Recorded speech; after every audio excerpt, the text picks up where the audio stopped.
où est-elle dans le monde? Tout le monde la cherche. Qui ça? Carmen Sandiego, bien sûr. En 25 ans d'existence, la redoutable voleuse aura fait courir les joueurs à travers le monde, le temps et même l'espace. À vrai dire, la série compte tellement d'épisodes qu'il serait redondant de tous les présenter. Voici donc quelques-uns des plus célèbres larcins commis par la Dame en Rouge.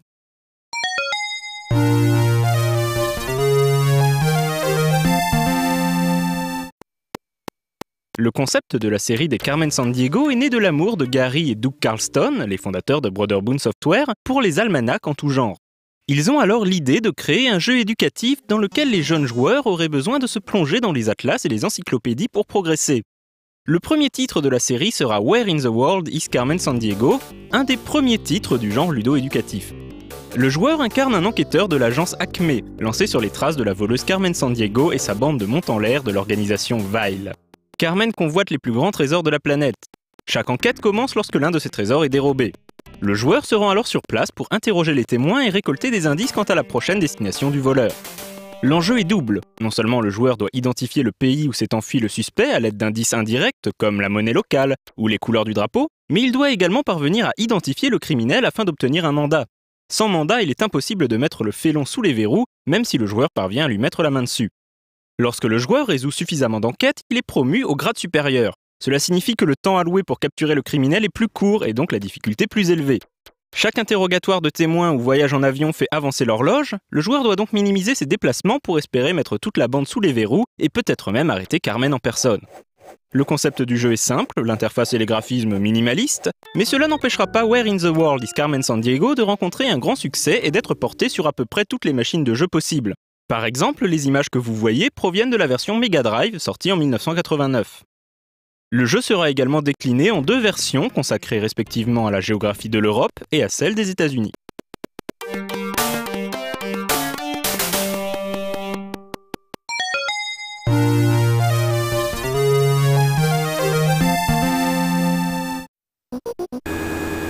Après avoir sévi tout autour du monde, c'est désormais dans le temps que Carmen fait des siennes. Membre de la police temporelle, le joueur doit retrouver Carmen et ses sbires et restituer les objets volés à la bonne époque. Le jeu reprend le même principe que son prédécesseur, mais le joueur devra non seulement trouver dans quel pays, mais aussi à quelle époque le suspect s'est enfui. Le jeu est sensiblement plus difficile que le précédent en raison de la limite d'utilisation de la machine temporelle. Au joueur de réfléchir et d'analyser toutes les données avant de voyager vers une autre époque. Là encore, le jeu connaîtra de multiples portages, ainsi qu'une déclinaison se concentrant sur l'histoire des États-Unis.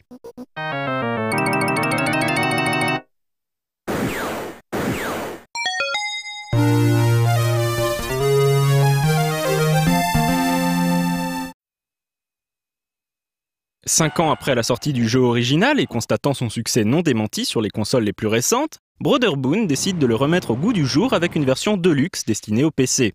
Le gameplay n'a pas changé d'un pouce, mais les graphismes sont plus fins et on notera l'inclusion de quelques voix numérisées.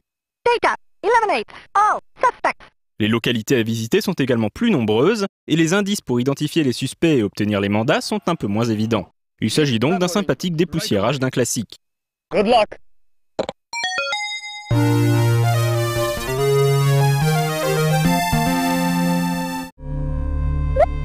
Preuve de l'étonnante diversité des titres mettant en scène la voleuse au manteau rouge, l'épisode sorti en 1993 envoie le joueur traquer les agents du Vile dans l'espace. En dépit de ce cadre stellaire, la formule emblématique de la série n'a pas changé.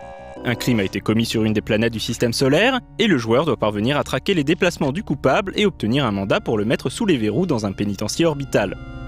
En plus de la limite de temps habituelle, cette fois-ci indiquée comme il se doit par une date stellaire à la Star Trek, le joueur doit faire attention à ne pas épuiser le carburant de son vaisseau spatial. Les développeurs de Brotherbund se sont bien amusés avec cet épisode en réalisant toutes sortes d'aliens étranges et baveux. Le jeu propose quelques sympathiques trouvailles graphiques, comme la carte des constellations qui servira aux joueurs à capter les transmissions du Vile. La difficulté du jeu est toujours très relative, puisqu'une fois de plus, le titre part du principe que le joueur a une encyclopédie sous la main.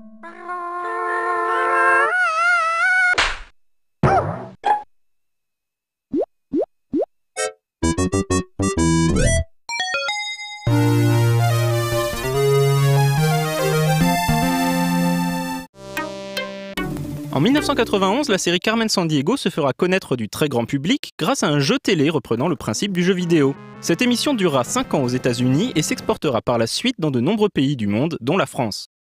Des jeux vidéo estampillés Carmen Sandiego continuent de sortir à ce jour, même s'ils n'ont malheureusement pas toujours les qualités ayant fait le succès des épisodes d'origine.